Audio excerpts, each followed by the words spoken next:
SkyFi.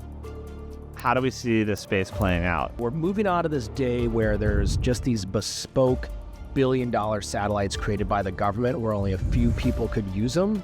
Now we're into the world where pretty soon, largely thanks to SpaceX, the costs are getting so low, it's cheap to launch. So now you're just gonna have this stack of assets that can take pictures of anywhere in the world, almost real time.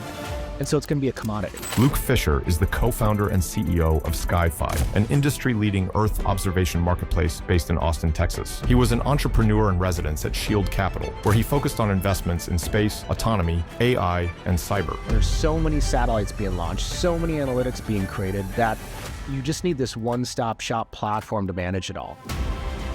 Robotics are coming to everything. That seems like the most terrifying battlefield in the world. This is a consumer product that is now a weapon of war. What is going on in this world? How scary is that? That really keeps me up at night. I don't think people are really getting that. Like, this is the next DJI.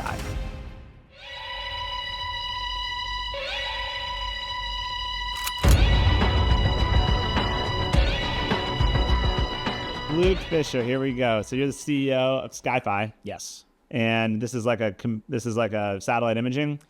Yeah, so Earth Do you make the satellites? No. All right, hit me up with it. What do we got? What do we got? So SkyFi is an Earth intelligence platform company. So Okay. we partner with satellite companies all over the world, analytic companies all over the world, drone companies, airplane companies, and have this web and mobile application allows users to get the imagery, to get the analytics, to power business decisions, military decisions, intelligence community decisions, because we started this, the process to get satellite imagery is how we started it. So Bill Perkins and I met at Thanksgiving 2021. Okay. I was coming at this business from, if you believe in autonomous vehicles, drones, airplanes, Teslas, by the fact they're autonomous, they have to collect large amounts of data to operate in their environment. And I was like, well, you could package that up and sell it as a byproduct. So partner with those companies. Bill was trying to buy satellite imagery for his hedge fund, like $500K, $1 million. So we met, going around to all the satellite companies to be like, here's $500K, we want some satellite imagery. And all of them would be like, well, how much are you going to buy next year? We're like, I don't know, but here's $500K, like some imagery. Something. They're like, well, let's talk, let's negotiate. It took 3 to 6 months. We're like, the process is broken. It's just the natural evolution of technology. Yeah. And so we created SkyFi with this ability to get the intelligence you need. So we don't make the satellites, we don't make the analytics. We made a couple of them, and it just proliferated now. But you're like providing insights. We are, yeah. So we package it all up. Think of it like, there's this problem both the government and the commercial have, in that there's so many satellites being launched, so many analytics being created that you just need this one-stop shop platform to manage it all. And all the hardware and analytic providers ingest into that platform so the users have this. Okay. So do you do like a license deal with like Umbra? Or Umbra's one of our great partners. Yeah. Planet, Maxar, Satellogic. Yeah. So you take in their data. Yep. Into the platform. Yep. And so you pay them, right? Like that's on the backside. Yeah. So it's a revenue share. Yeah. That's a business model. So Okay. don't pay up front. It's all just a revenue share. Why not? Why not pay up front? Why revenue share? Because it's easier, because it's a bet. I go like, hey, this is a partnership. Okay. And of course, if I said, hey, I'm going to pay you millions of dollars, will you sell me your imagery? Of course, everyone's going to be like, yes. I go, your imagery has to be good for me to sell it. Yeah. So if the customers want it, they'll pay for it, and then we'll give you the return. Okay. So do like the customers then log in to some platform? Yep. You can go in. So it's web and mobile application. We're big on mobile. 70% of our users are on web because most are enterprise users, government users, going to their work, logging in. But mobile is a play that we're still betting on. So 30% is mobile users for us, because guess what? Everyone has one. Why are we betting on it? Yeah. So like everyone has it. It's accessible. Like, let me see this. This is the future.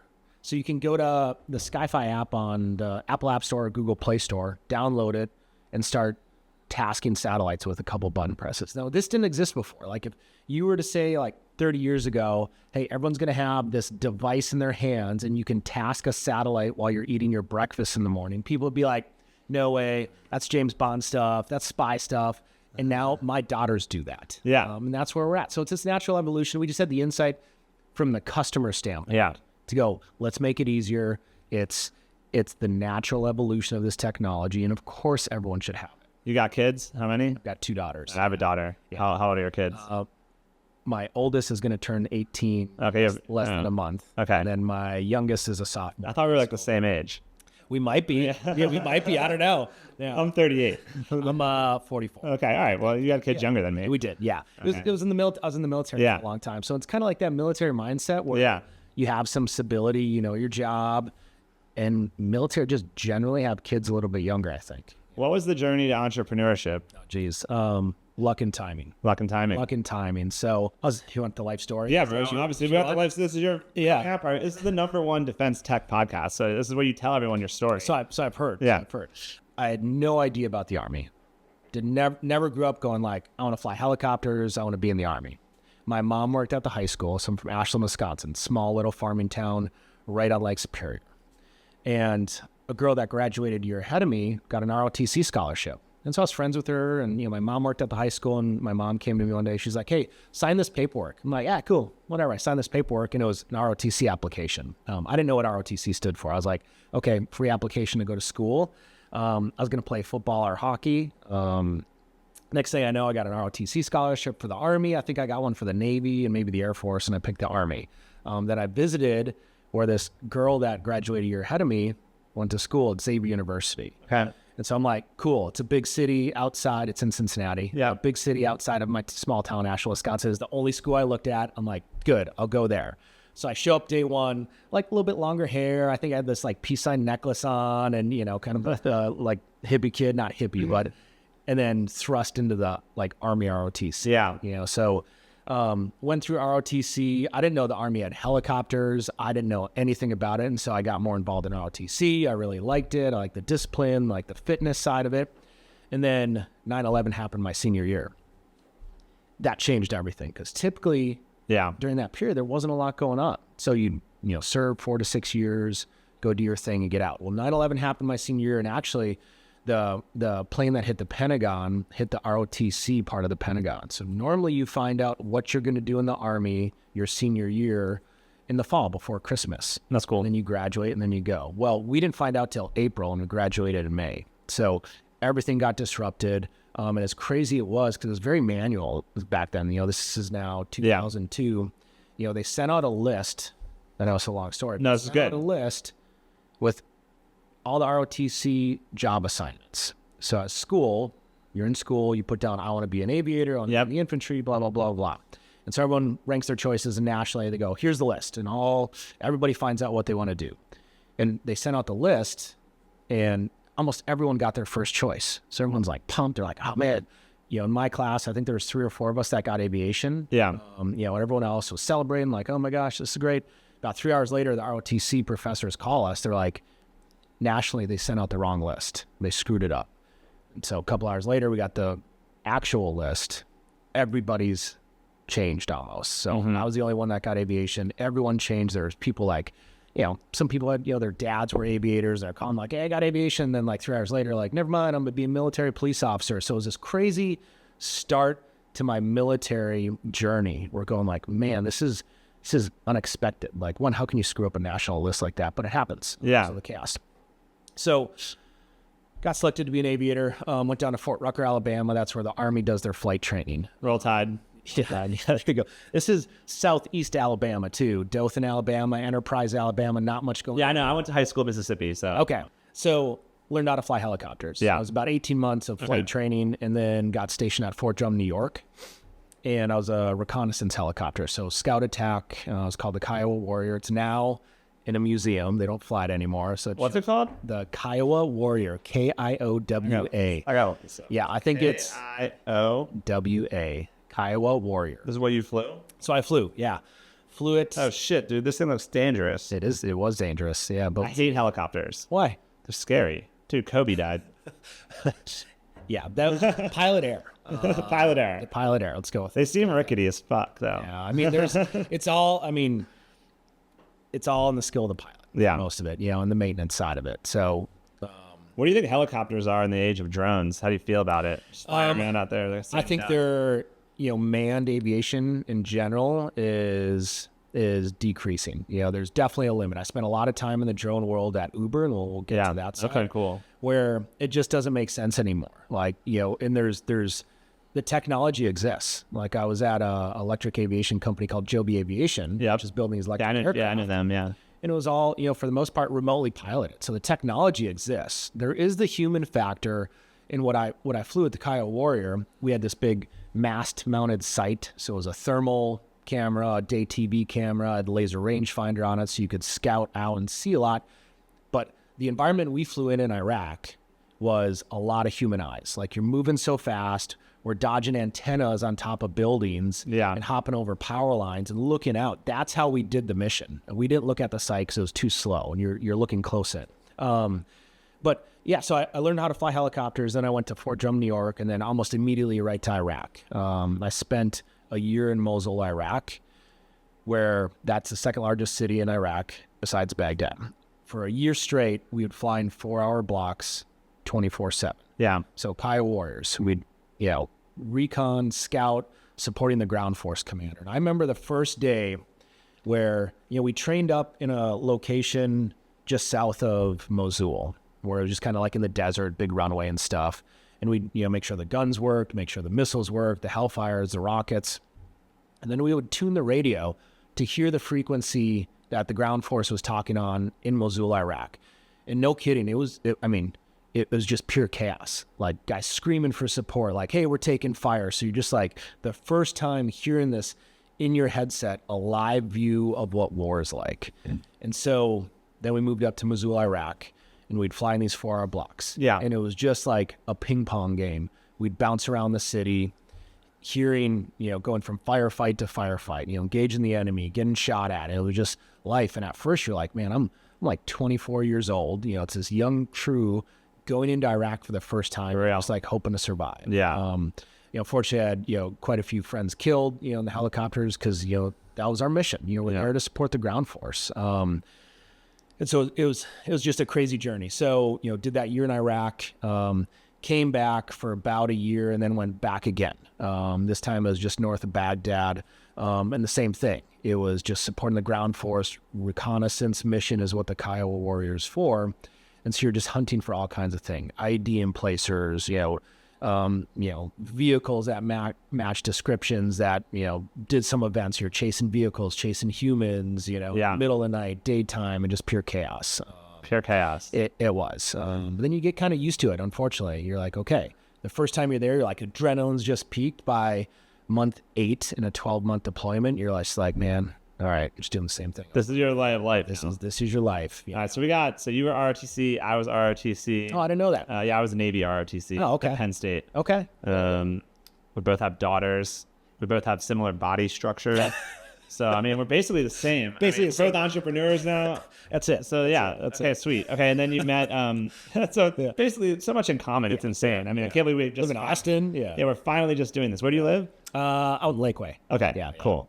Yeah. You come down here. Is the company headquartered here? It's headquartered here. Yeah, we're all remote, so we don't, Hell yeah. Yeah. I love all remote. My last company I built was all remote. Yeah. We had like 90 people, no office. Yeah. It's software, so you can do that. I think, hardware is obviously different. Like, Yeah, my last company was pretty much all software, but with the hardware company now, it's hard to be remote. It's sad. Which I'm excited to see the guns? The guns. Yeah, dude. Obviously, it's a work of art. Yeah. I call it my art project. Well, it's actually Luke's art project. You met Luke Allen, my co-founder? No. Okay, he invented it. He's like the genius. Yeah. That's why I called it Allen Control Systems. It's named it after him. Okay. It's basically... Makes sense. That makes sense. People are like, what's like the secret? Well, I put it in the name. It's Allen's Control System. Yeah. It's right there.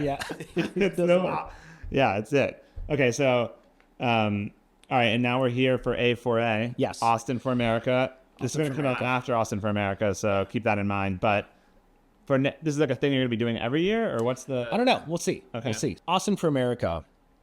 We started this because last year in 2024, South by Southwest kicked out the military, the Army from sponsoring defense contractors and weapons manufacturers, as they said it. So because some artists protested.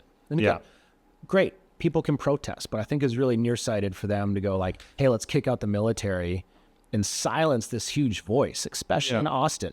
Part of, what makes America great is our strong military industrial base, is the defense network, is the ability to create, military products. And by the way, most of the tech companies and products, it all came from the military anyways. If you look at the history of Silicon Valley, missile guidance systems, based on the microchips that were created, are the evolution, the internet, everything we basically use in a tech life had a military purpose. So I think it kind of undercuts, the importance of the military and, this defense base that we're building right now. So I heard about it and I immediately started texting some folks. I'm like, this is ridiculous. Why is this happening? Yeah. I was like, let's do our own thing. It was kind of like a flippant thing. I think I tweeted about it.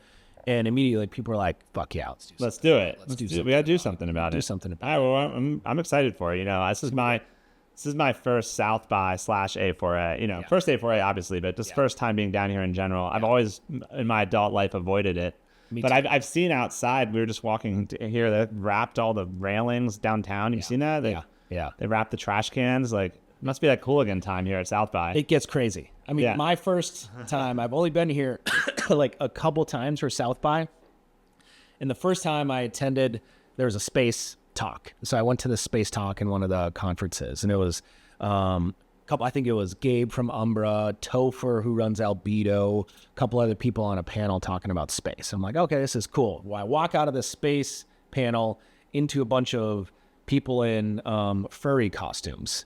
And I'm like, okay, this is South by. Like, you can go from space to watching people dress in furries to talk about like music. And that's what was great. I was like, this is a welcoming environment. Like, you can do whatever you want here and like pick and choose your thing. And so that's to the point. I was like, but they cut out that magic part of it too, where it just like silent the voice. And there's you're here, you're building defense tech. I'm here, like all these companies here, SpaceX, Tesla, everyone's Saronic, got them all. Everything.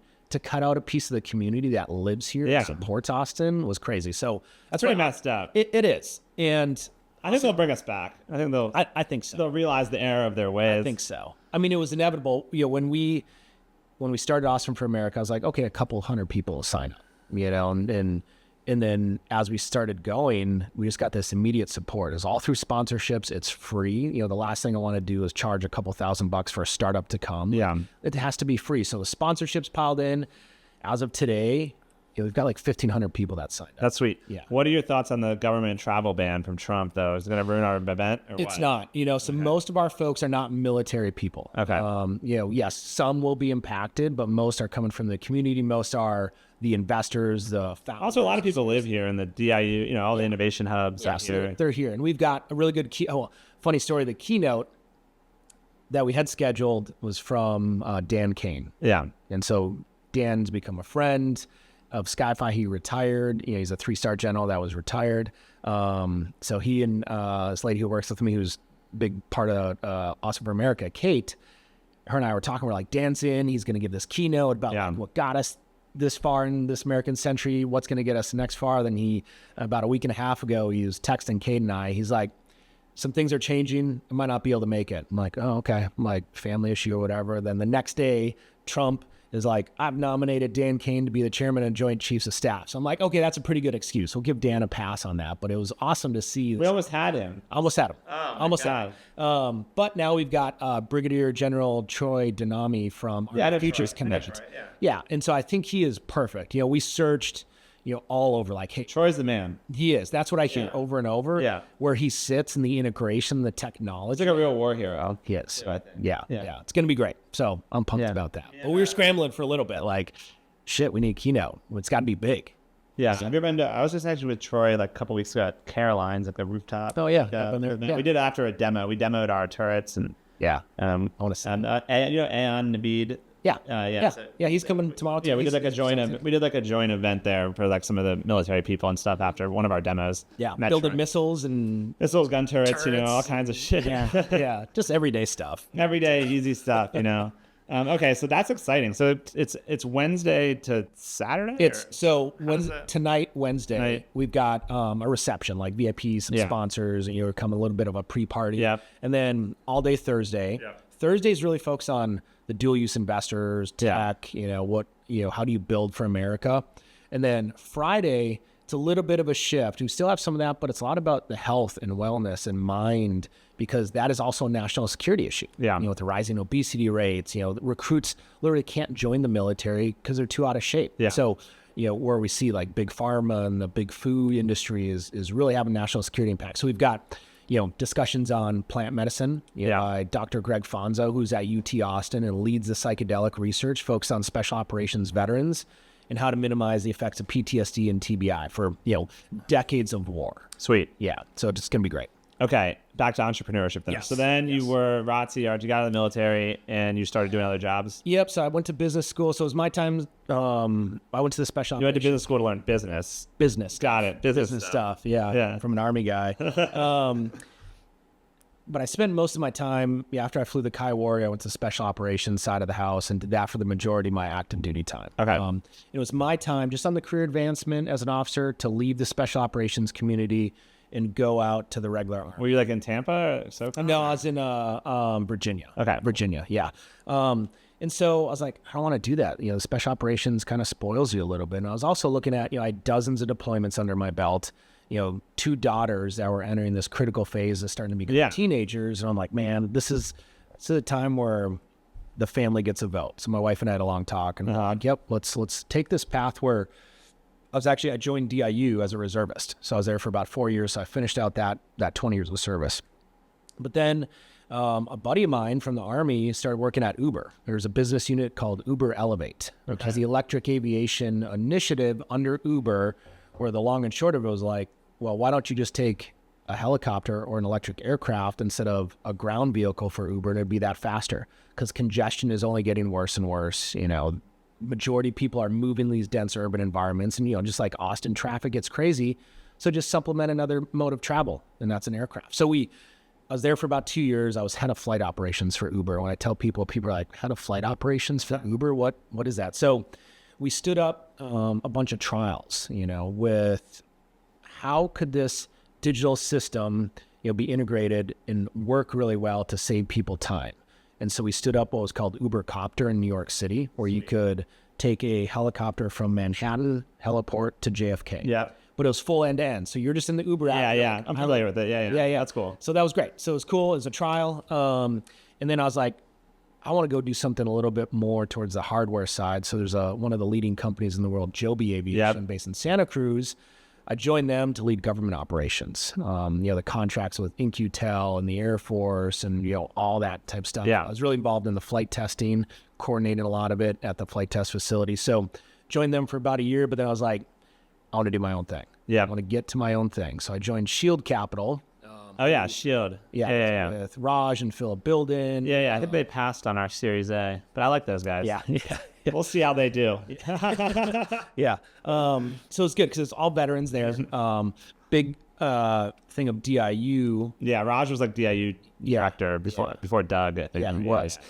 And so joined them because Raj and I knew each other. We'd go flying in the Bay Area. I started flying airplanes a little bit. And then I was like, and I always talked to Raj and I was like, I want to do my own thing. He's like, why don't you come to Shield, take some time, sit on this side of the table as an entrepreneur in residence and go start a company. And I was like, great. So I moved to Austin, Texas, and then met Bill Perkins, like I was saying. And Bill was figuring out how to buy satellite imagery. Yep. I was coming out from the autonomy angle. And then it was through the network that I met Bill. So nothing to do with Shield. Yeah, it's always the network. Right? Yeah, that was it. Yeah. And so, so Shield gave you the time and space to find. It was. And it was really helpful just to sit on that side of the table and be like, and also the mentality of why VCs say no. Yeah. Because I think some young entrepreneurs would be like, get disheartened, be like, why'd you say no? There's like a million reasons. So many. And you just have to get used to it. Like most VCs say no, and that's just the way it is. And so we started SkyFi with that intent. And it's been 3+ years now. And nice. So like it was initially founded when? Okay, 2020. 22. Yeah, we incorporated in December 2021. Okay. And I guess Bill put in the initial capital. He put in some. What's great about Bill is, one, he's a risk taker. Yeah. He's actually talking to Austin for America. His book Die with Zero. Yeah, hell yeah. Maximizing life and risk. We're going to talk about that in a sec. Okay, yeah. Good.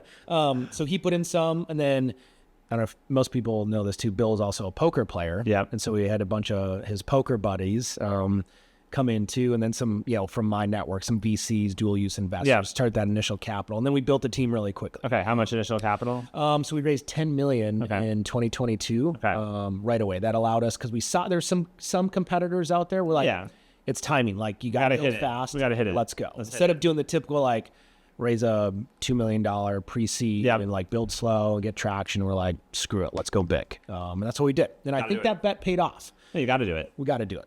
And then you've raised a new round, or is that not announced yet? So then we did a seed round the following year of $7 million, and then we had a safe as well open. So we've got a decent amount of capital. Yeah. I say we're still on the competitive side for like companies, still about a half of what they have, but I think we've gained in market traction and got some big customers and some really big announcements coming up. Amazing. You're gonna do an A4A announcement or what? We'll see. I think we'll tease some stuff out. Yeah, we've got a good partnership with Maxar. Yeah, we're gonna tease some stuff out. So yeah, at this point, I think I've talked to every satellite company in the world. Yeah. And I know the industry really well. My team does. I talked to a bunch of analytic companies, and we're finding our place now. Like, where's the true pain points for the satellite companies and also the customers? Because there's both sides, and we're able to solve both for sure with this one platform.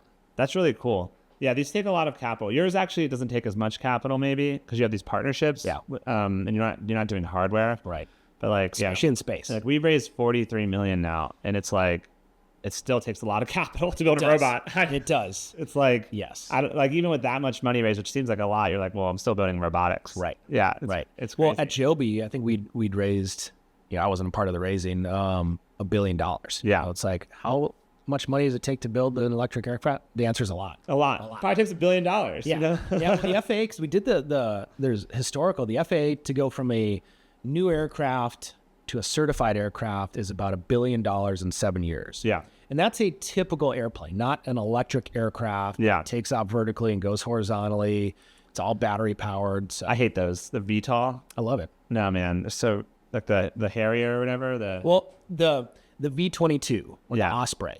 The two big rotor systems. Yeah. I've seen those things and they're great. They're great for life saving. We'd have like 7 or 8 of them at our disposal. And they always break and stuff. That would get us like 2 of them. Yeah. And no love lost to the V-22 pilots. Listen here, it's great. It's not the pilot's fault. No, I feel like this hack is like really hard to do. Yeah. You want to hear a crazy story about Yeah. Let's do it. Yeah. So, middle of the night Iraq, we're doing missions. This is on the special operations side. There's big ramp. There's like 5 V-22s out there, and a couple of them were going to take off in the middle of the night to go do this mission. And I was running op stuff, so I was like a staff guy, but I'd coordinate and see the visibility. And all of a sudden we get this call going, 2 of them took off. 1 had an electrical failure. Yeah. A pretty catastrophic electrical failure. So it had to come back and land. Well, the electrical failure in the system meant that it couldn't put the landing gear down, and it would lose most of the controls. Usually they're really hydraulic, so it had limited hydraulic loss, so you could still fly it, but no landing gear and almost no lights. And so how do you land something without landing gear on like a helicopter? It would just tip over. So their drill was just like clockwork. They're like, oh, here we go again. They pull out these mattresses that are stacked. These 3 mattress stacked, probably like 10 mattresses high, ratchet strapped down, and they put them in position, and then everyone just backs away. Yeah. Clears the ramp. And for probably 15 minutes, which is a long ass time if you're trying to land, we'd see this V-22 like come in like super shit, try to land and then back up. And we had like some of my buddies were on that. And so we'd see like, if we're like, oh my gosh, don't crash, don't do it. And finally he was like, boom, and just landed. And they're like, okay, yeah, let's just fix it again. There was just like a normal thing. Oh my God. We're literally eating popcorn on the side. I like to say that the DoD has a VTOL addiction. They just like try to put VTOL on anything. Yeah. Like if we were to make the Iranian Shahed, we'd make it with VTOL. Yes. Oh wait, we did the Roadrunner. Yeah, exactly. Let's make it way more expensive, dog, because we need VTOL. Yeah. And I think that's actually one of the problems I've seen with like sometimes in the department is like the product. The DoD like is the PM. They're the product manager. Technically, they want to like partner with companies, and then they want to inject their features. Right. So they're like, let's add VTOL, bro. That's what this is missing. It's missing the VTOL. Yeah, we need some more black boxes and more hardware on it to make it. Yeah, but I prefer with drones. I kind of like catapult launched or just like the back of a truck. It's just cheaper. Yeah, we had a bunch of those, and it's like a Zipline that does that as well for the drone delivery. What's cool at Uber is I also ran Uber's drone delivery program. We had a trial with the FAA in 2018 and 19 for food delivery.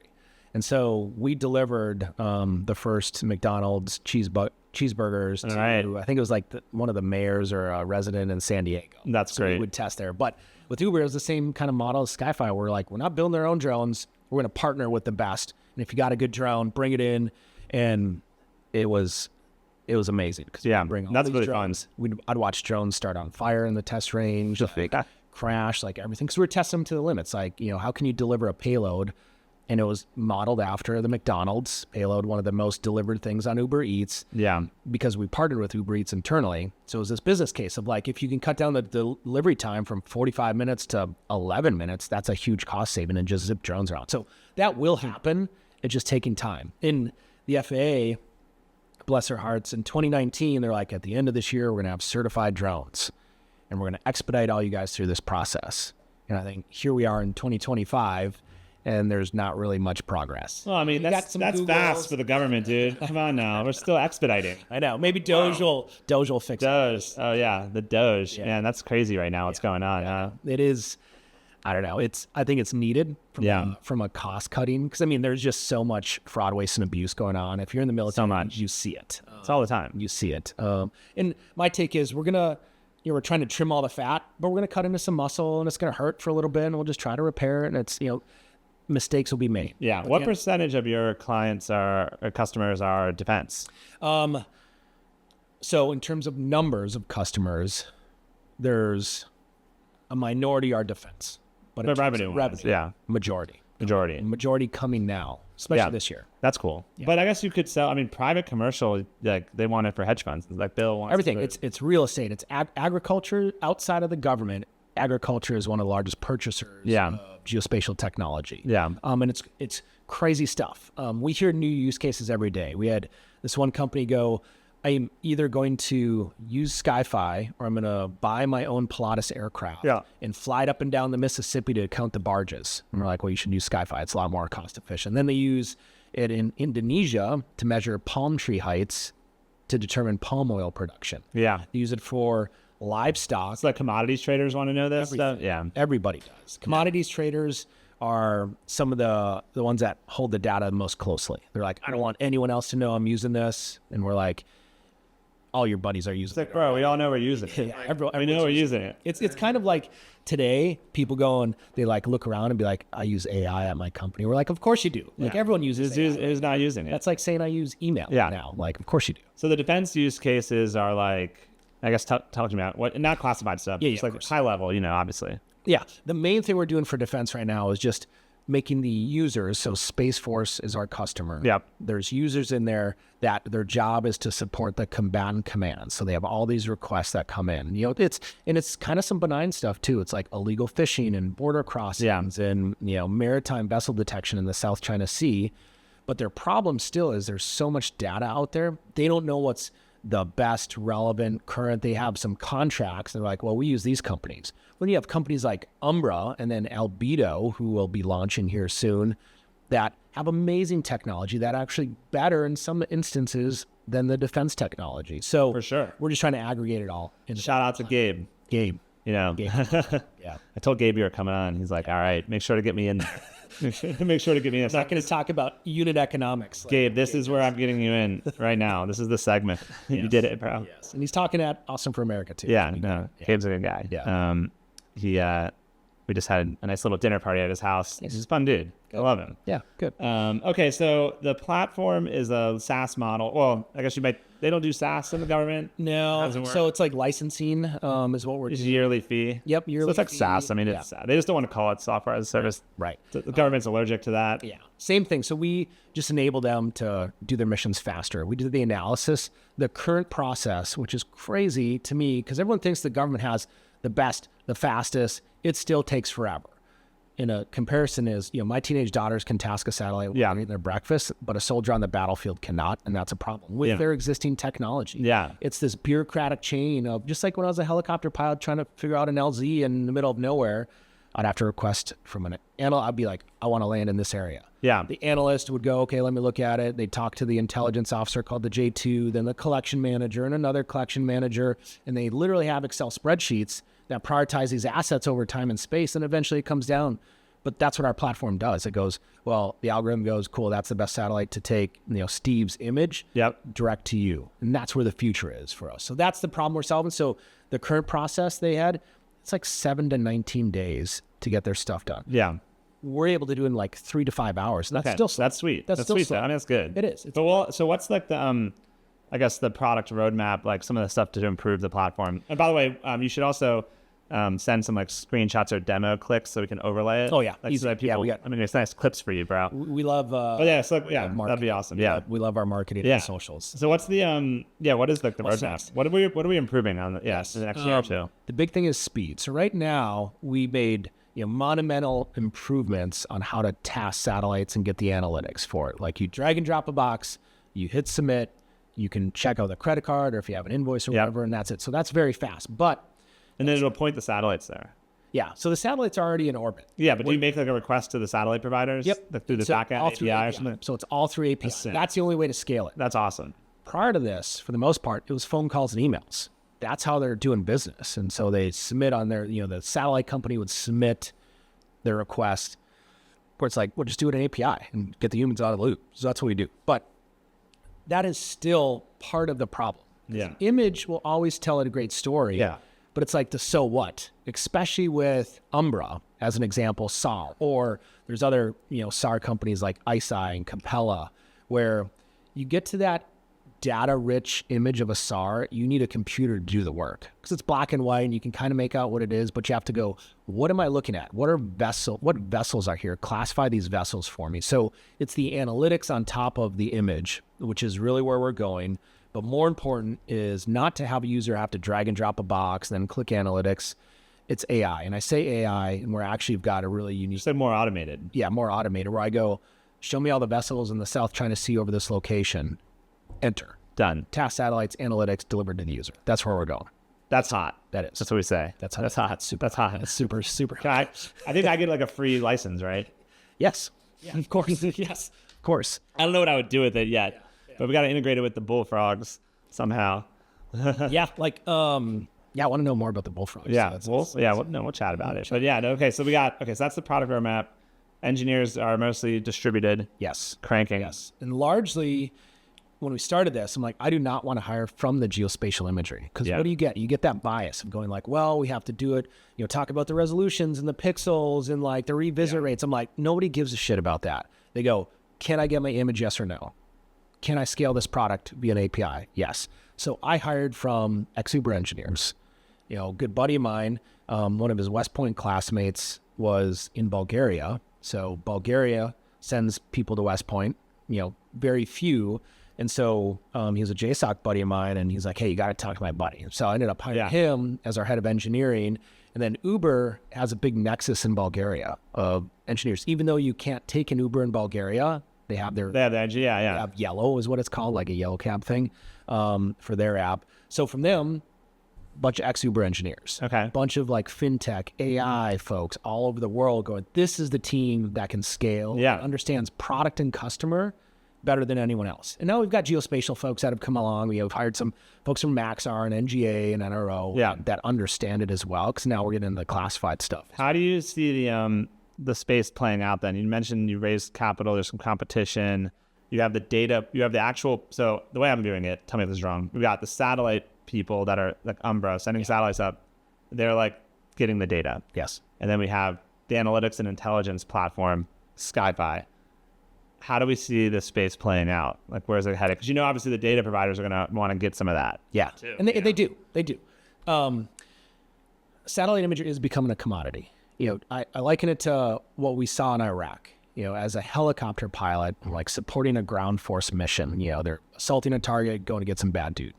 You'd have a small drone circling right over the target. Then you'd have us helicopters. And then for 20,000 feet above us, there was airplanes and bigger drones and more airplanes all looking at that. So that ground force commander could go, I've got all these options to choose from. And I'm just going to pick, okay, I'm going to pick the helicopters, this one, drones. That's what the satellite world is becoming. We're moving out of this day where there's just these bespoke billion-dollar satellites created by the government where only a few people could use them. Now we're into the world where pretty soon, largely thanks to SpaceX, the costs are getting so low. Launch it up, It's cheap to launch. So now you're just going to have this stack of assets that can take pictures of anywhere in the world, almost real time. And so it's going to be a commodity. It's like the differentiation between the satellite providers is going to be so far. Gabe, you're a commodity, bro. He admits straight up. He admits yeah, I know, he knows that. He admits it. Okay, so you're saying then the value is going to accrue to the application layer. Yes. How do you use it? How do you make the decisions based off that? The folks that can move the fastest and provide the most value. So it's like a market share game right now. It is. So like you better be storming the gates, bro. Yeah. And I've got a bunch of partnerships too outside of us operating our platform. It's live right now. Planet asked us to build their digital storefront. So you can go to planet.skyfi.com and task Planet's satellites. We built it, we maintain it. It's their brand, our user interface. Does one of the providers buy you? Try to like? I don't know. I mean, I think they might see like where the value is accruing, though. I think so. Yeah. I mean, everything's for sale. Everything's for sale, bro. But I think it's more of, not necessarily a satellite company, but, some other big companies out there. That defense tech space. No, that's true. There's a lot. I mean, I'm sure there's a lot of them that are wanting to get into this as part of their Space Force play, technically. There you go. The sky's the limit here. There you go. Not to be. No pun intended. Yeah. Gotta have shitty dad jokes. Gotta have shitty dad jokes. Mine are all worn out because my girls are. See, I know my kid's only 2.5, so I get to hold another 10 years. Like 16 years. Yeah, at least come on now. Sweet. Okay, let's talk drones. Yes. Drone warfare. This is a drone podcast. Yes. Not that every episode of you've watched it. They don't really talk about drones. Okay. Yeah. Drone. Let's start in Ukraine. So that's a group 1, group 2. Well, group 3 too. Yeah. Tell me about your thoughts. Just high level. Let's start. I want to start in Iraq because where I first saw it. So the last couple times I was in Iraq is when the DJI drones really came a problem, where we were doing missions and you'd have these DJI drones, interfering, dropping grenades on us. And you're like, how do we defeat these? Like, there was no technology that, one, would alert us, or two, like, how do you defeat, like, do you just spray and pray and try to shoot down the stupid drone? Like, so it was really a disruption. Like what we're seeing in Ukraine now, the massive scale of how many drones are getting attacked. That seems like the most terrifying battlefield in the world. Well, it is the most terrifying battlefield in the world. Absolutely, it's terrifying. Like, think if you're a soldier on patrol and you just hear buzzing and there's nothing you can do about it. You're not going to be able to have an alert to be like, a drone's about to hit me or my convoy. So when I was in Iraq, that last time with those DJI drones, I remember searching for, and no shit, birds of prey, like hawks. There's companies that have it that are trained to attack. That's the level we're going to, because there's no. No, that's for real, dude. I always tell my team, I'm like, we're going against birds, dude. It's bull. That's what, because there was literally nothing else. We're like, I don't care if that's a $10,000 an hour bird. Like, great if it saves soldiers. Dude, a bird will crush a drone. Yeah, I was looking at the Swedish company. I literally Google searching how to defeat drones. Yeah, with bird of prey. So. Yeah, that's awesome. Yeah. And terrifying at the same time. And then there was drones. As a helicopter pilot, drones were still getting, more popular. A couple of our aircraft were hit in the side by drones. We're like, what is going on in this world? How scary is that? And now you go to the Ukraine, and you see drones taking out Mi-17 helicopters, which is incredible in terms of the cost to kill ratio. Crazy. So that's what we're really seeing, the economics of war. And Austin, from Eric, you should stick around too. I think we tailored it right after you. We're bringing in Vlad from Ukraine. He started a drone fight group where he's training drone pilots. And so I think we've got you guys like back to back. So that'll be good, as this episode comes out, to see how that we had a crazy experience the other day. I was at the office, and Luke, our co-founder, he's like been donating a bunch of money to like end user units in Ukraine. And like they loved all the money that he's been giving them. So they patched us in live on an attack. And they had a drone attack on a Russian convoy, and we watched a live kill of 4 Russians. It was gruesome. It's crazy. Like, there's nothing they could do. The truck was just driving down a road, and we were live footage on the drone's view. It just comes right in and ices them. The FPV stuff is amazing. Yeah, it's crazy. And I don't think we're ready for it. We're not. We're not. When I was at Uber, I was building drones in my garage too. Just the FPV stuff, the FPV racing. So I had 5 drones, various FPV goggles, and it was super fun. It was the closest thing to flying you can get. It feels like you're in that cockpit where, and I have friends do it too, and that you get nervous, the adrenaline's going. It's not like playing a video game, like you're there, your senses start going. And then we had the guy that's speaking from Ukraine, he sent us some promo clips too, same stuff of like actual attacks going on, and the amount of attacks, tens and tens of thousands of attacks. And just the scale of drones that have to be produced is amazing. and where I think it's really, war brings out innovation and necessity, because the last bunch of years prior to Ukraine and Russia kicking off, you'd have like the U.S. defense tech companies building these, $100,000 drones, like the exquisite, small but really capable. And guess what? No one gives a shit about if it's $100,000 or $1,000. Yeah. And we saw the shift to these home-built drones, especially in the special operations side. We tested all of them, all the big defense primes. I think Shield AI had their drones in there, and I was like, no, it's too expensive. It doesn't work. We're just going to build it ourselves and do FPV and do. Yeah, that's what they're doing over there. They're just building them themselves. Yeah, it's cheap. Yeah, and it works. Yeah, and you saw that pivot from Shield AI too, where they had I don't know if you remember that, they had this indoor drone that could scan the buildings. Well, it's too slow and no one was using it. And so now they shifted their whole business model because you saw literally operators were building their own drones. Yeah. I mean, I don't know how it all plays out. Obviously America has to have the best. So we end up going with you've seen the Anduril Bolt. Yeah. The FPV. Yeah. That's the most American version of the FPV. It's it's amazing. Really expensive. It's amazing. Yeah. Super expensive. Yes. Lethal. Yes. But you could still build one for $800. Yes. That's different. And this one's probably 15, 20 grand or something, you know? And it's maybe we can do that because we're rich as a country, we're a rich country, but I don't know if we're exactly right. I don't think so. I think, it goes to necessity. I want to see a company that's just making shitty, cheap drones. Just printing them out. Yeah, I wanted Neros to do that. You see them, Neros? Yeah, I like those kids. Yeah. And but even they got beat by the meat grinder that is the product management of the DoD. It is. So you come with the cheap ass drones, and they're like, no, add 10K to it. That's what they do, and it's I think that's just missing the mark a little. It does. In the innovation cycles in the DoD, I don't think we don't need any more innovation units in the DoD. No. We've got DIU, and there's Naval X, AFWERX, and Armored Futures Command, all that stuff. Yep. What we really need is the warfighter perspective. And it's not a funding issue, too. There's funding and there's innovation units, but that cycle from warfighter to tech company to build what they want, and then the acquisition piece in the middle to rapidly do it. And I think I think what the problem is going to be as a case point is what we're seeing with AI. The government's going to go, we need an AI capability, whatever. We need it to do X, task satellites. And by the time the contract is written and then awarded, and then the contract fulfilled, a year-long contract, that's probably going to be 18 months to 2 years. And if you look back at what AI just did over the last 18 to 24 months, that contract product will be so outdated by the time it comes, it's going to be worthless. So that's where the innovation cycle has to increase. And I don't want to sit on here because every, especially at the heels of South by when they allowed defense to talk, they can't this year since we're doing ours. Previous ones, I don't want to sit on stage because every conference is innovation cycle has to go faster. Yeah. Oh, it's got to be better. You get a bunch of dudes in blue suits going it's got to be faster. It's yes, it's a process, but how do you, in that process, write a contract that allows the modifications and flexibility to get the end result, what the customer needs? Yeah, I'm not really exactly sure what to do. One of the reasons China's in a good spot is that it's a consumer product. And, the dual use type thing. This is a consumer product that is now a weapon of war. Right. And so they don't have to there's no innovation cycle they need. You just buy them.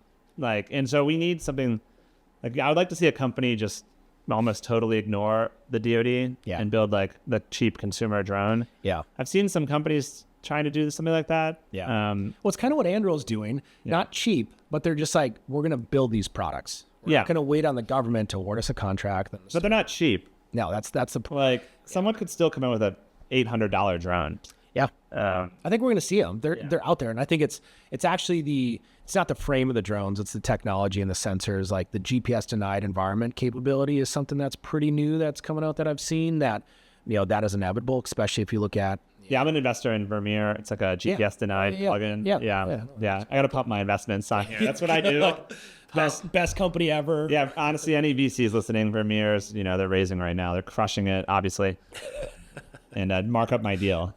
Mark up my deal, dog. I should say SkyFi is raising too. Yeah, SkyFi's. Yeah, mark up. I'm gonna get a taste. I'm gonna get a taste of that too. I'm gonna get in. Sure. I need some friends and family. I need to get it in the last round. Then we pump. Yeah. No, I pump for free. Good. I tell investors, I was like, I'm not someone you come to see if you should invest. Yeah. Because I'm always going to say, yes, bro. I'm on the side of the founder. Yeah, exactly. So they've stopped calling me. Yeah. Because it's like, you know what I'm going to say. Say yes to everything. You call me. Everything's good. A bunch of my investors are going to call me after this and be like, should we get in SkyFi? I'm going to be like, fuck yeah. But yeah, the best. Dude, obviously, it's the best. It's the best analytics platform for satellite image that there is. Earth intelligence platform. Earth intelligence platform. Okay. Yeah. I'll pump it better. There you go. I'll pump it better. That's good. Yeah. So I think like I was talking about this the other day on Mornings with Maria or whatever, but just like the Chinese manufacturing. Casual, like I've been on Fox. Yeah, I'm a big dog, obviously. Yeah. Chinese manufacturing dominance. Yeah. Like, how do we ban DJI? Like, how do we prop up our consumer market? Like, what's your take? Yeah, I mean, I think it comes to the mindset too, and the capital to support it, and going like, I actually think it's like the culture and the vibe more than anything. I think you probably feel it. I feel it now of building for America. Not that it was never not cool, but it seemed like the last 4-ish plus years, it actually was kind of like negative. Now it's like, great, you can build for America. We want manufacturing facilities. You see what Saronic is doing with their massive funding. You see, in the flyover states, facilities starting to come up to produce everything from vehicles to drones to, just basic hardware components that are necessary to fuel the rest of it. So I think it's a little bit of a vibe, but it is the capital go along. I mean, you should provide the satellite imaging to the top brass of the DoD to see like, hey, we noticed we actually are reindustrializing. Here's the data. Yeah. You could check or we're LARPing. We're all talking about it, but no one's doing it. Show us the facility. You would actually know. You can watch the parking lot. Dude, that's what's crazy too. You can, with satellites, it's the wild, wild west up there. There's no country boundaries. There's no restrictions. Some satellite companies will say you can't take pictures of X. Well, then the other satellite companies would be like, no, we're fine with taking pictures of X. So you can really see everything. Yeah, that's true. What are the restrictions? I mean, there's some resolution. Is it self-imposed restrictions or who sets those laws? So the U.S. NOAA will have resolution restrictions. They're rapidly, because of actually Umbra and then Albedo, another Austin company who launches, I think, this week, they're lowering the resolution. Okay. So it used to be super high. Now the visibility, like what you can actually see from a clarity perspective, is getting better and better. Yeah. So each country has their own rules. And so it's a little bit different. But there's no country boundaries. So you can fly over wherever you want. And they're just on these orbits taking pictures of everything. So one of the first pictures I took was of Area 51. I'm like, cool, I want to check it out. Like, I kind of know it's there already. But then I actually took pictures of, it was February of 2022, watching Russian brigades mass in Western Russia, looking at the Ukraine war about to kick off. I didn't need Fox News or CNN to go like the wars. I'm like, I see a satellite picture. Yeah, you got it. Right here. And that's what I get. So it's amazing. That's crazy. Okay, so NOAA sets the regulations. Yep. And then each country has their own thing because we have international partners. Europe has their own regulations. Israel will say you can use Israeli satellites, but you can't. But how do they really regulate it? They can't tell. It's like honor system. I mean, you have an end user licensing agreement. Yeah. Each one. So there's a contract, and we abide by all the restrictions. And there's certain people. There's sanctions lists because we're a U.S. entity, so we don't, sell to people that are on any prohibited list. And that's something that we do very, very well. Because if I screw it up once, I screw it up for the whole ecosystem. Yeah. And I've got all these partners, so we put a lot of time and money in that. So yeah, there's all these different types of rules, and we're just really good at knowing the rules and. Really good at knowing the rules, following the rules. Those are the rules, yeah. But you do track it. I mean, the end user licensing agreement of like what you can do with an image, each company is a little bit different, so we follow those. But some companies have Creative Commons license, meaning once that image is taken and purchased, that user can do whatever they want with it. Post on social media, they can create derivative products. Yeah, it's like Shutterstock, Creative Commons. Yeah, and that's exactly what it is. Some companies don't. Some go, you can use that image for internal use only. You can't post on social media. You can't create derivative products. And, they want to, ink out every penny that they can of those. So it's just different, each company. How do you, so you mentioned unmanned vehicles, autonomous vehicles earlier. What do you think about that space? How do you see that playing out in the military? Like, obviously, these are all new companies. There's a lot of them. Yeah. And it's interesting to me. Yeah, it's inevitable. I think military, just like most technology, is a good early adopter. Because there's certain restrictions. Like in the electric aircraft industry, a lot of the military is using them to test earlier because there's different rules than the FAA. The same thing, there's some Marine Corps bases that are using autonomous vehicles already, transporting soldiers around the base. hear about it because it's just not, that widely distributed. So it's inevitable. So the military is a good first user. I think autonomous vehicles, more than anything, helps the military, from a life-saving thing. I mean, there's been plenty of helicopter operations I've been on where I'm just delivering like cans of ammo and some bullshit, but the risk is crazy. First, it should have died. Throw a bunch of drones at that and deliver it out. Like, who cares if it takes... just like from a risk perspective with human life, it's going to be good.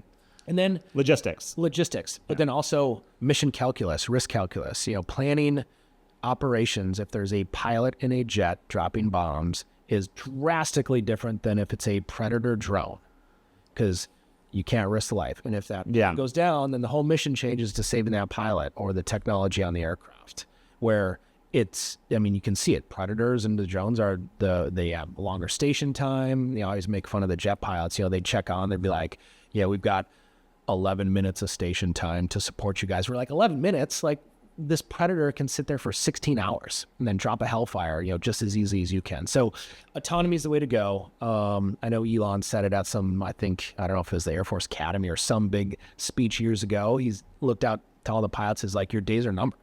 Like, we don't need pilots pretty soon. Like, the technology exists. Even he's probably telling them to maybe to look at a different career. Yeah. Just being nice. Yeah. A little heads up. There's technology, which I've seen in the electric aircraft industry, where it's called simplified vehicle operations, where you just have 2 joysticks to fly these electric eVTOLs, electric vertical takeoff and landing aircraft. Yeah. Then you go to the defense side, and it was crazy. There's a, what's it called? A big DC conference, bunch of Army folks. It's like AUSA? AUSA. Yeah. Where they have all the static displays of the new... I'm a big trade show guy, so I know them all. Yes. My team hates that I love trade shows so much. they're good once in a while, but man, they're time consuming. Yeah. But they had all these mock-ups of the new version of the Apache, the new version of the Blackhawk from all the Boeings and Sikorskys. And I came from Joby Aviation looking at how the pilots were flying with 2 joysticks. We would literally put 12-year-old kids in these simulators. They'd be like, oh, cool, this is easy to fly. Then you go to the displays for what the new Apache was going to be, which I think they'd cancel it, rightfully so. And it's super confusing. It was super confusing. You still have a cyclic, collective, pedals. I'm like, this is incrementally better technology. And by the way, it's going to cost billions of dollars, and it's going to cost, a decade worth of time to get the prototype out. Or you just go look at the electric. And it's just only slightly better. It was actually, I'm so glad most of the advanced concepts got canceled, because you look at it, it's like, it can carry less than the Apache. It's still complicated to fly. It's got less station time, and it's going to cost astronomically more.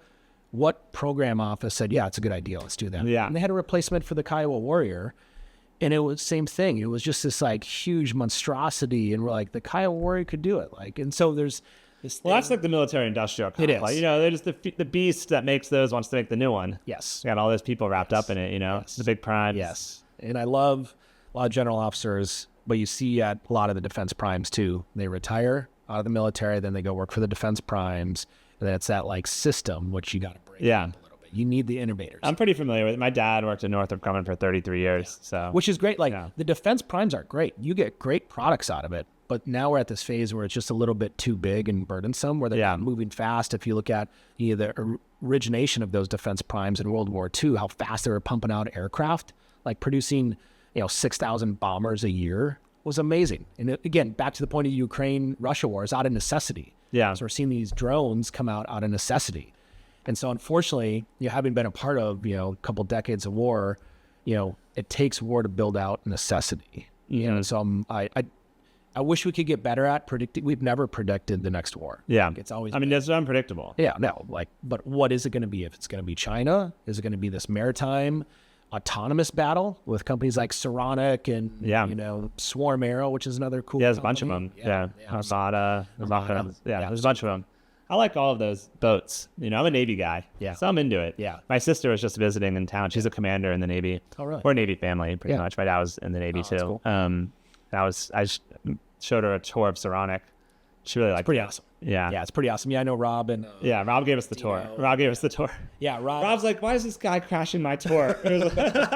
Yeah, Rob and I live next to each other. Our daughters play lacrosse together, so we carpool and all that stuff. So sweet. Okay. Yes. Where were you stationed in the Navy? I was stationed in DC. Okay. I was at Naval Reactors. It was the headquarters for the nuclear Navy. So we do like cradle to grave management of the reactors for the Virginia class and the Ford class carriers and stuff. Yeah. We're kind of like that. It's kind of like the Nuclear Regulatory Commission, but for the Navy. I went to the Naval War College for my intermediate. Oh, yeah, I saw that. Yeah. And I remember the auditorium, there's like 400 of us. They're like, all right, if you're in the Army, stand up. And if you're in the Navy, all right. And then they called out the nukes. They're like, all the nukes stand up. And there was like 4 dudes and everyone, he was like, whoever it was, he was like, all right, everyone else pay attention to those 4 smart people. Those guys actually are smart. I used to be. I was an electrical engineer undergrad, but now that I do like fundraising and marketing, and last night we were doing a live coding challenge at my CTO's house where I was trying to take the engineer interview against one of our engineers, and I got crushed. Yeah. And I was like, oh my God, I've just totally lost it. Know your strengths and weaknesses. Yeah. No, my excuse is that I've specialized my labor. Yeah. I used to be an engineer and Luke's the engineer and I'm doing the other part. Yeah. And I was like, I'm getting dumber for you, bro. Yeah. Like this is I get marketing and social media. I was like, I'm doing this for you. Yeah. It actually feels bad though. Like after, it feels bad like as an engineer to like, you're not always, if you're not doing engineering, the skills decay pretty fast. I mean, after 5 years of not being in the code, it can be pretty challenging. It's a very technical skill. Which makes me really sad because then it's like harder to like really get into the details of the team. Yeah. And I like to get into the details. I like to read their code and stuff. Yeah. But I'm like, but they love that. Clearly I'm like, the skills are going down. Yeah. And I'm like, man, maybe I should brush up. Yeah. Brush up. I bet the engineers love that. They do like, well, I'm still good enough where I can get in, but like, they know that I'm outmatched. Yeah. It's interesting. Yeah. It's technical skill. Like anything like flying. I took a break from flying for a little bit and you get back in, you're like, oh, I gotta like, it's anything. It's like anything. You gotta keep brushing up. Yeah. Yeah. All right. What else should we chat about, bro? What else you got? Let's see. So the future of drone warfare is really interesting. Yeah. Like for what you guys are doing. Yeah. Where it's this play of like, is the future actually going to be mass drones everywhere, and every battlefield in the future is just going to have this fight and you're not going to be able to defeat them? As soon as you get GPS denied drones and all the different ways to fly them with, tethered optical or, free range or just fire and forget, where there is no control. You just go hit this target. And if the target's there at the end, great. If not, whatever. You just lost $1,000 drone. Who cares? So I'm really interested to see what the future looks like in the technologies, but then on the investment side as well, where I think it's hard. Because if you look at a lot of these companies in the U.S. anyways need VC investment and they need government customers. And there's this path where you can go, I am building for defense, or I'm building for commercial, or I'm doing dual use. And I think where the hard part gets in is if you go commercial or defense, you know your path, you know your customer. But dual use is like doing makes it tough on the sales team and the strategy with the dual use. What I guess question for you, because I've got an opinion on it. Do you think it's military first or commercial first if you're dual use, or both at the same time? I mean, obviously it's a cop-out answer, but it depends on the product. I think if you're like our product, it's clearly military first. Yeah. Obviously there's consumer applications of like on ranches and stuff. Yeah. SHOT Show. We were in Vegas for SHOT Show. That's a cool. And like we were showing it to some people, and like there's a lot of gun enthusiasts with a lot of money. So a lot of them want like an automated weapon station. Yeah. But no, I think it is product dependent. I mean, if you're making a drone, I do think you've got to lean into one or the other. Yeah. I think you have to start for drone makers. They got to go all commercial. Yeah. Right now, or all defense. And then because of DJI though, there's almost no commercial viability. Right. No one in the U.S. at our labor costs and our land costs and just how 20 years behind we are. There will be no commercial drone here. Yes. I think that's a big problem. That's why I'm now coming around to the banning of DJI. Yeah. Same with Unitree, humanoid robotics. Yeah. So if you look at the humanoid robotic space, commercial is clearly the right place to start, right? And that's what you're seeing happening right now. You got to go all commercial. Tesla robot, what's the one? Figure. Yeah. The guy, Brett Adcock, is raising billions. Yeah. He was one of the founders of Entre Aviation. Yeah, I know. Electric aviation company. Yeah. He's a great fundraiser. Yeah. So you got to go all commercial. The problem is that Unitree is going to win. Yeah. It's already almost over. Really? They're selling them to me. The sales reps hit me up every week. They're trying to sell me humanoid. They want me to add guns to them and shoot them and shit. But they're already in our market. they're selling, and they're already going to be under 10K soon. That's crazy. And there's no way the American industrial base is going to compete with that. Yeah. So if we don't ban them now, it's the next DJI. Yeah. It's pretty scary. So yeah, I'm a big ban Unitree guy. Yeah. So is the next future of warfare, it's like flying drones and then humanoid robots? I mean, it's just all like robotics are coming to everything. Like the Terminator. Imagine being on the They're coming to everything. We got bullfrogs, and our product, it's coming everywhere. Yeah. But the commercial space is how you win it. Yeah. Because you get like the scale and you get the consumers to prop up your manufacturing. Yeah. And that's the money you need. And so I really think we got to look hard at Unitree. I mean, at these Chinese humanoid robotics. Like, if we're just going to let them sell into our market right now, when our industry is years behind them, we're already years behind on humanoids. I mean, you don't see any Tesla robots for purchase. Yeah. But you do see Unitree robots. You can buy them now, right now. I imagine it's a big data play too. If you remember the thing about like the Roomba equivalent, where it's just like mapping everyone's house, and it's a big data play. So there's this larger data play too, with getting these sensors out everywhere. We're gonna wake up in 3 years, and these Unitree, they're gonna be everywhere in a country. I mean, they're gonna be everywhere. They're gonna be in your house. Yeah. And everyone's gonna love it. And then your dishes. The administration, whatever the next administration or the one after that, it's gonna be their problem. Yeah. Interesting. I think honestly, that really keeps me up at night. I don't think people are really getting that. Yeah. Like, this is the next DJI. Yeah. It is, because there is no real U.S. competitor to DJI, is there, at that scale? And there's nothing compared to DJI. I mean, and so we have no chance on consumer drones here. There's no investor willing to let an entrepreneur go after the consumer drone market here. Yeah. So I'm not really sure. So product by product, you have to look at it, but if you can do consumer and commercialize it that way, that's obviously the best. Yeah. Because these products then become the war weapons. Right. It's just, we're in a really tough spot right now. That's why we did the gun turret as a defense product, because it's a bullet's like $1, and you can shoot these commercial drones. Yeah. That cost $800, and I don't think there's anything that's as cost effective as that will be. Yeah. I mean, you look at like electronic warfare. That's important. You need it, but it's just not like really going to get it done in a full scale war. Yeah, I like the, on the dual use side. Again, not going pure commercial, not going pure defense, but on dual use. I mean, you're right. It has to be product dependent, but I like that going to commercial first on the dual use, because you get the iterative product feedback so quick, and you get rapid, like daily. And that's what we did at SkyFi. We went commercial. We thought we were going to be all commercial. Then the defense kept coming in. And we're like, okay, this is a big market here. But the consumers and the enterprise users were just brutal on feedback. Going like, we need this, we need this, we need this, we need this. Well, when you go to defense, that product feedback is so slow. So like, all right, here's your milestones, come back to us in 6 months or whatever. And like, it's not that daily consumer who doesn't give a shit on Twitter saying, this product is great because of this, or I need this improvement because of this. So that's where I like, again, if you have the same common platform like product like we do, we have the benefit of like launch it to commercial, get a bunch of feedback. Yeah, that's what I'm saying. And then when it's a little bit more mature, you're like, hey, defense, here you go. Because you don't get too many shots in defense. Especially how long the innovation cycles are, their funding cycles, and like, who knows, just budget. You get a few of them, and then maybe one sometimes, and they're like, nope, it's no good, and then you're done forever. Yeah, I was having my first year of trying to work with the government, that I was getting so many pockets of money that were like for dual use, and they were like, is this dual use? And I was like, bro, Chinese and Russians, like, what do you want? Like, it's dual use. Yeah. They want that. I have to give like a tongue-in-cheek answer. No, that's what they want. Yeah. They want dual use for a couple of reasons. One of the reasons I think they do is they want to feel less bad if you go out of business with them. Like it's an emotional thing. It's like, I don't think the military cares. I do think they feel bad if they like string you along and then they cut it, and they like they feel less bad if they know you have another line of business. Right. I think there is that. But definitely that. What's different too is the people side of it. Like, you're gonna work with a program manager.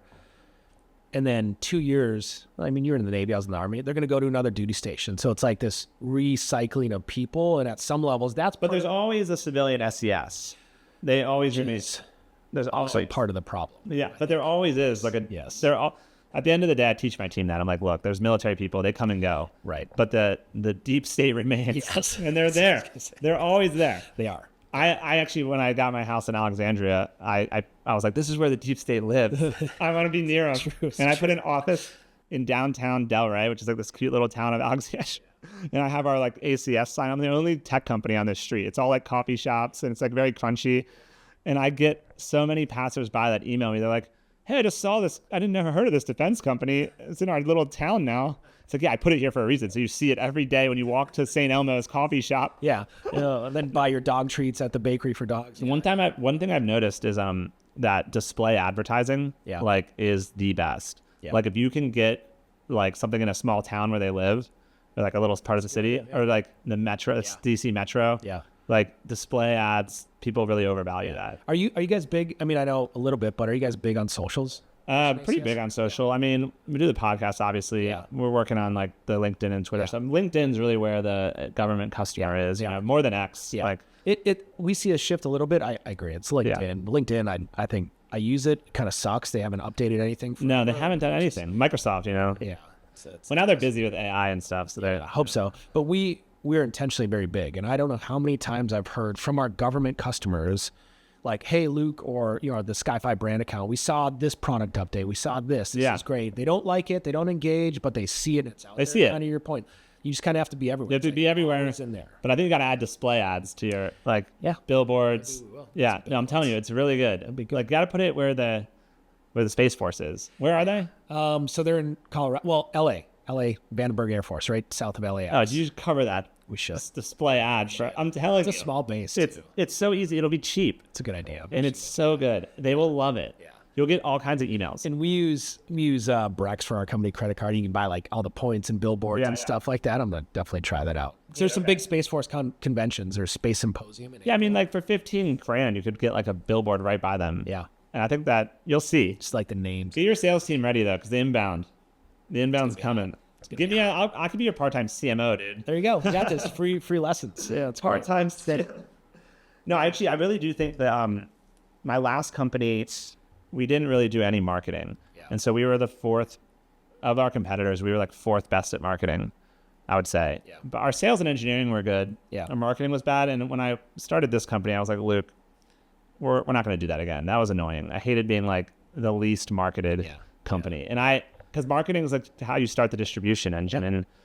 And I think a lot of founders kind of undervalue it. The first-time founders, I definitely undervalued it. Like I definitely did not put enough into it, and I think it cost us some upside. Yeah. Well, with us with Bill, you know, he is big on the marketing. That's where his I mean, this guy's Phoenix everywhere. So a lot of lessons from him. A lot of our investors that came in early were big on the marketing. Some of our poker players like Jeff Gross, big poker player. I was on his podcast in Miami, like understands the brand and the marketing and getting the content out there. And I think once you get it, it's hard to start it. If you're unfamiliar, like coming from the military, I'm glad I went to Uber and a couple other companies understand like the brand side of it. Yeah. Coming from the military, you're like, nope, I don't have any socials. I don't even have my full name on there. Like it's not important. When you're like, oh wait, actually it's crucial. It's huge. Like, to get your name out there. I mean, we're trying to do the Bill playbook here. That's why we got the new event space, the penthouse. That's right. Yeah, we're trying. That's right. We're coming into his territory in Austin. Right. You better watch out. I'm going to be the social chair of Austin. Take that from Bill. I'm going to tell him tonight. Good. I'm going to be like, Bill,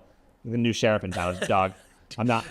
Bill will love it. Yeah. Good. Bring sheriff in town. It's awesome. No, die with zero. Die with zero. Okay, so my parents read it and they came to me with this. And they're like, "Did you read Die with Zero?" And I was like, "No, let me." Just out of the blue, they read. Yeah. I was like, "Let me see this shit." Yeah. And I started like skimming it. Yeah. My parents took the wrong message. Like what I think the book is trying to say is, for the listeners, Bill Perkins, co-founder of SkyFi. He lives in Austin. Houston primarily, but he's got a small little compound in Austin. Okay, great. Yeah, I mean, he's probably got houses everywhere. He does. Yeah. Okay, so he wrote a book called Die with Zero.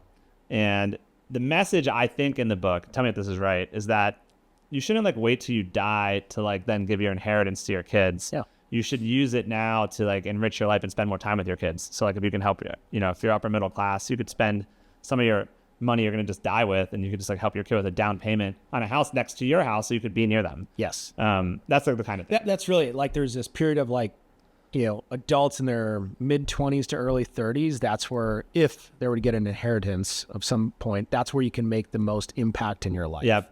But on the other side too, for your parents, they shouldn't save that money. They should enjoy themselves. They should take care of the kids or whatever when they're at a certain age, but then just enjoy how they want to enjoy. Yeah. Like you can't go skydiving when you're 85 years old. I mean, you can. My mom took it as we're going to go to Vegas and hit the slots. There you go. That is part of it. Like that's part of it. Maybe like, enjoying. But like taking the trips, like you can't go hiking as well when you're in your 50s as you can in your 20s. Yeah. So why wait to take that trip? And Bill talks about a story with one of his buddies growing up, like did the backpacking trip while Bill was grinding and working and be like, he can never take a year off or whatever it was and now go hike Europe or whatever. So it's those maximizing life, experiences. And I do it too. Like with, like as a pilot, there's a certain time when you could stop flying. Yeah. And that's it. And so you might as well fly when you can, or skydiving, or, fitness is a big thing. I like to work out because there's a certain time where, maybe an illness is going to happen. So like ready the body and mind, for those eventualities because it's going to happen to us. Yeah. Yeah. I think it's a great book. I should read the whole thing. I had to skim it because I had to see what my parents were reading. I didn't know this guy. I'm going to say I don't know him yet. I'll know him tonight, I guess. But like, I was just like, who is this writing this book, infecting my parents? Yeah. But no, it's a great. That's super cool. I love hearing that. One of my buddies in the special operations world, he's like, hey, I'm reading this book, Die with Zero. I'm like, I know Bill. It's pretty crazy. Bill? It's amazing. Like that this book took off. It was like one of the #1 books in Japan. Dude. Just crazy. That's wild. I mean, it's interesting to like the publishing world, like doing books. That's hard these days because social media, people can't pay attention for a whole novel or a whole book anymore. It's like sound bites. I've been even noticing that myself, like just struggling trying to I have to read fiction, or I used to, and I haven't really read that much fiction in a while because it's like hard to really get into it. Yeah. I've got all these books where I'm reading like 10 books at a time because I go like, I'll read like 10 pages here, then I get distracted, and then like I'm pretty bad at it too. Where my ideal day is like you wake up and you have some coffee and you meditate and you read a book, or it's like, nope, I jump on Slack and email. And you're like, okay, I'm at it today. Yep. Yeah, I got to get the sales team to storm the gates. Yeah. And it's a market share game. I'm interested to see like in the next 2 years, we maybe have to come back in 18 months and you'll give me the update on the growth side. I mean, because like this is one of those critical times. What is that Reid Hoffman thing where he talks about like hyperscaling? Hyperscaling, yeah. Like, are you trying that? Yeah, I liken it a little bit to more what we're doing with like what Uber did. Same theme. Uber in the early days literally had a bunch of young folks go out to cities, hand out free phones to drivers. Yeah. You want a free phone? Drive for Uber. And of course, that wasn't an economical sense. We didn't have the business to support it, but that's allowed the growth and market share. That's what we're doing at some aspects where... Yeah, I watched Super Pumped. Yeah, that was so crazy. It was so overdone in the book. Super Pumped 2. I read it's so... What was the other one that came out? Not with Uber, WeWork. That was good. We Crashed. Did you watch that one? I did. That seemed good. Anne Hathaway is so good. She's good. Yeah. What's his name? Not Jake Gyllenhaal. What's the other guy? He's the singer of like Seconds to Mars. And... Oh, it's Jared Leto. Yeah, that's right. It was Jay somewhere. Yeah. Jared Leto and Anne Hathaway. Great cast. I think Super Pumped was missing the cast. It had the one guy though. I'm gonna update myself. Joseph Gordon-Levitt. Yeah, I was about to say 30 Rock from the Sun. What is that? Third Rock from the Sun. No, speaking of Third Rock from the Sun, they had the other guy too. Who's the old guy who played in Dexter as the bad guy? I never watched Dexter. What's the guy? You'll know this guy. It's Dexter. Hold on. This guy though.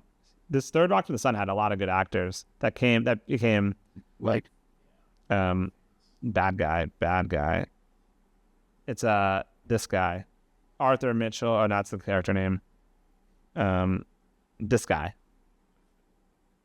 You've seen this guy? Oh right? Yeah. He's in movies. He's really good. Yeah.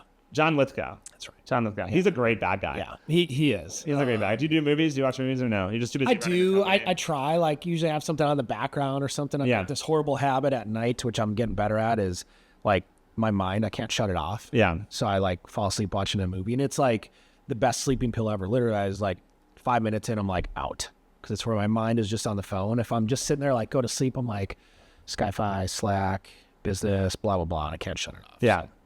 Okay, before we wrap, I ask all space founders this, like aliens. Yeah. You believe in them? Yes, I do. Hell yeah. Because like, it's hot. Yes. Now, do I think there's like aliens visiting us and like all the crazy stories, like the drone stories that were happening a couple months ago? No. But the odds are it's in our favor. Like how many billions and trillions of stars there are that have planets that could have life. It has to be inevitable. We have hundreds of billions of galaxies. Yes. It's just like, it has to be. It has to be. And also on the counter, if not, how crazy is that? Like, we're the only life forms in this universe. So I go with yes. And then the last one is moon landing. Did we land on it? Yes, we did. You think so? 100%. Bro, I don't know. You watch Joe Rogan? 100%. We talk about this all the time. We have pictures of it, like multiple different space vehicles have taken pictures where you can see it. 100%. We just landed on it. No, person though. Do we have a person on the moon? Yes, we did. All right. 100%. All right. You heard it here first. Aliens exist. They're not here yet. And we did land on the moon. 100%. Luke, thanks, dog. Thank you. Coming out, bro. It was sick. Great.